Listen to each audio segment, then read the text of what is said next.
کام دیے گئے کہ انسانیں سمجھایا یہی گیا ہے کہ جیسے تم گاندھی نیشنل ہال میں بیٹھے ہوتے ہو، ٹائم پیس جو ہے نا سپرنٹینڈنٹ کے میز پر ہوتا ہے، وہ ٹرن کرتا ہے کہ آدھا وقت گزر گیا، اب کوارٹر ٹائم گزر گیا۔ اس طرح یہ جو ہے نا سورج آتا ہے پھر ڈوبتا ہے، کبھی وہ ڈھلتا ہے، کبھی عصر کا وقت ہوتا ہے، یہ سارے جھنڈیاں آسمان پر لہرائی جا رہی ہیں کہ تیری زندگی ختم ہو رہی ہے، تو جو کچھ کرنا جلدی کر لے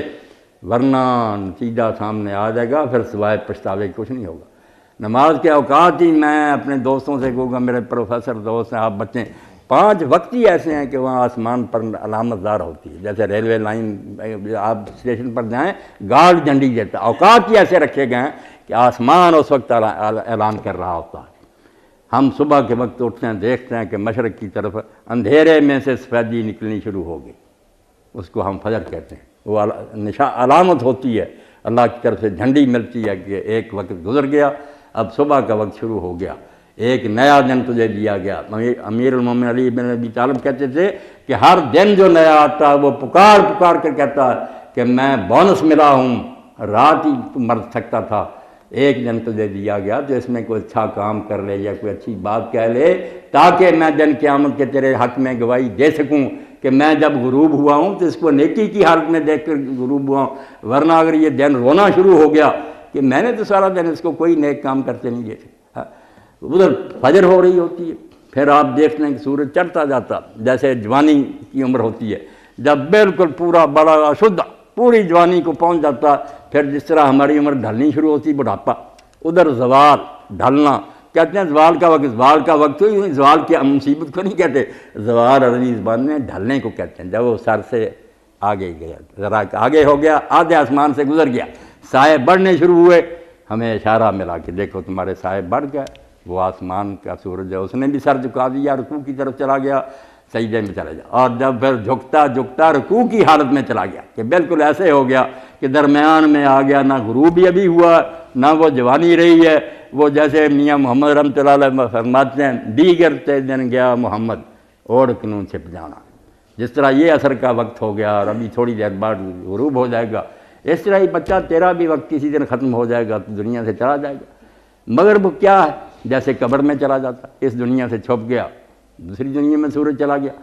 اور عشاء کی نماز کا وقت وہ رکھا گیا، جب آخری نشانی بھی جو تھی نا تھوڑی بہت یاد بھی آدمی کی ختم ہو گئی، وہ آسمان پر سرخی آئی، پھر سفیدی آئی، پھر وہ بھی جاتی رہی، آسمان برابر ہو گیا، کسی کو یاد بھی نہ رہا کہ سورج تھا۔ اسی طرح میں اور آپ ہوں گے،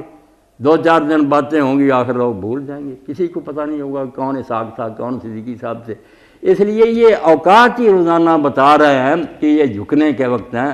کائنات اللہ کے سامنے جھک رہی ہے، ان کے ساتھ شامل ہو جائے، ساری محفل کیا گا رہی ہے، تو الگ ہی بیٹھا ہوا ساتھ ساتھ جھکتا جا، آسمان کا سورج اس کے ساتھ ساری کائنات سجدے کر رہی کر۔ تو زندگی کی قدر و قیمت جو پہچان گیا نا، سارا علم اس کو حاصل ہو گیا، سب سے بڑا وہی ولی ہے، وہی عالم ہے جس کو یہ پتہ چل گیا کہ ٹائم جو ہے یہ پاس کرنے کی چیز، ہم کہتے ہیں وقت نہیں گزرتا، وہ وقت تو ہمارے روکے نہیں رکتا،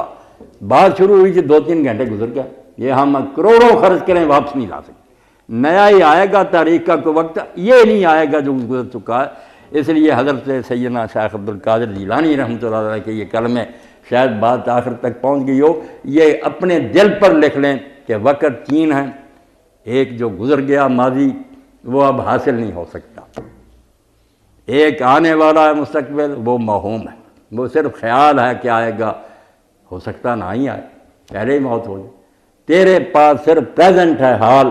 یہی لمحہ، اور یہ لمحہ بالکل فرضی ہے،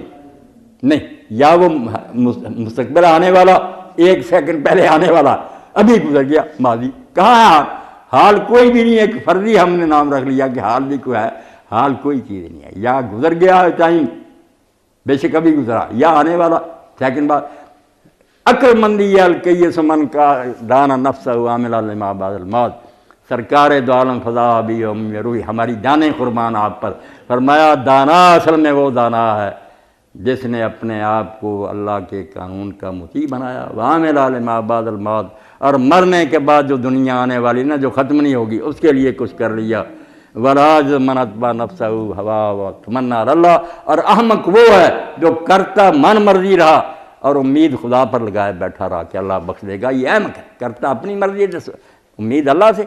تو اللہ مجھے، آپ کو، میرے ان سب ساتھیوں کو توفیق دے کہ ہم یہ فانی اور گزر جانے والی زندگی جو ہے نا، اس کی قیمت کو پہچانیں اور اس میں کچھ ایسا کر لیں کہ مرنے کے بعد سرخرو ہوں، نازم اور شرمسار نہ ہوں۔ وآخر دعوانا الحمدللہ رب العالمین۔ ماشاءاللہ، بہت شکریہ مولانا عزیزان۔ ابھی آپ نے مختلف سوالات بھی کیے جس میں کچھ سائنسی نوید کے بھی تھے، اور اس میں ایوولوشن کی بات ایک عزیز نے کی۔ آج ہمارے مہمان خصوصی وہ بھی جینیٹکس کے پروفیسر ہیں، ڈارون انہوں نے بھی بہت پڑھا ہے اور ڈی این اے کے ساتھ بھی کھیلتے ہیں کہ وہ ڈی این اے چینج ہو سکتا ہے نہیں ہو سکتا۔ بھی مولانا فرما رہے تھے کہ ڈی این اے جو ہے اس کے جو ٹریٹس ہیں وہ پوری زندگی انسان کے اوپر رہتے ہیں۔ آج کے ہمارے مہمان خصوصی پروفیسر ڈاکٹر افتخار احمد خان، آپ سے گزارش ہے تشریف لائیں۔ ماشاء اللہ ڈاکٹر صاحب کے رب سے فائدہ اٹھائیں۔